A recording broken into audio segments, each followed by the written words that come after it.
कुठेही नैतिकतेचं अधःपतन झाल्याचं आढळल्यास कुणालाही वाचवणार नाही। थेट राजीनामा घेऊ धनंजय मुंडेंच्या राजीनाम्याच्या मागणीबाबत मुख्यमंत्री फडणवीसांचं वक्तव्य।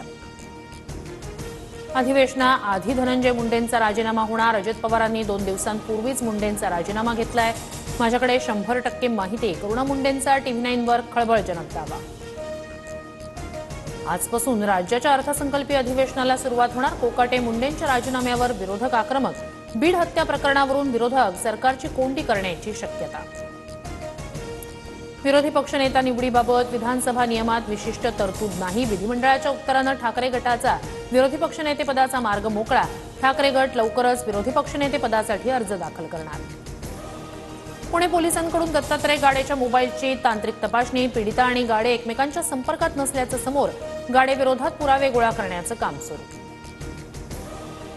पुणे अत्याचार प्रकरणातील आरोपी दत्ता गाडेची पीडितेला जीवे मारण्याची धमकी। काय करायचं ते कर पण जिवंत सोड। पीडितेची दत्ताकडे याचना। पोलिसांच्या तपासात धक्कादायक माहिती समोर। स्वारगेट बस स्थानकात आता महिला सुरक्षा रक्षक असणार। बलात्काराच्या घटनेनंतर एसटी आगाराचा निर्णय। पहिल्यांदाच महिला सुरक्षा रक्षकांची नियुक्ती होणार। केंद्रीय मंत्री रक्षा खडसेंच्या मुलीची छेड काढणाऱ्या 7 पैकी 4 आरोपींना अटक। फरार 3 आरोपींचा पोलिसांकडून शोध सुरू। पॉक्सो अंतर्गत 6 टवाळखोरांविरोधात गुन्हा। आरोपींमध्ये एक अल्पवयीन।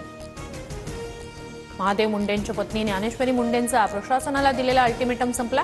आजपासून आमरण उपोषणाला बसणार। 16 महिन्यांपूर्वी महादेव मुंडेंची हत्या, मात्र अद्यापही आरोपी फरारच। मुंबईकरांसाठी मार्च महिना असह्य उकाड्याचा। मार्च ते मे दरम्यान तापमान सरासरीपेक्षा अधिक राहण्याचा अंदाज। मुंबई नाशिक महामार्गावरील जुना कसारा घाट आजपासून बंद। रस्ता दुरुस्तीच्या कामानिमित्तानं घाट 4 दिवस बंद राहणार।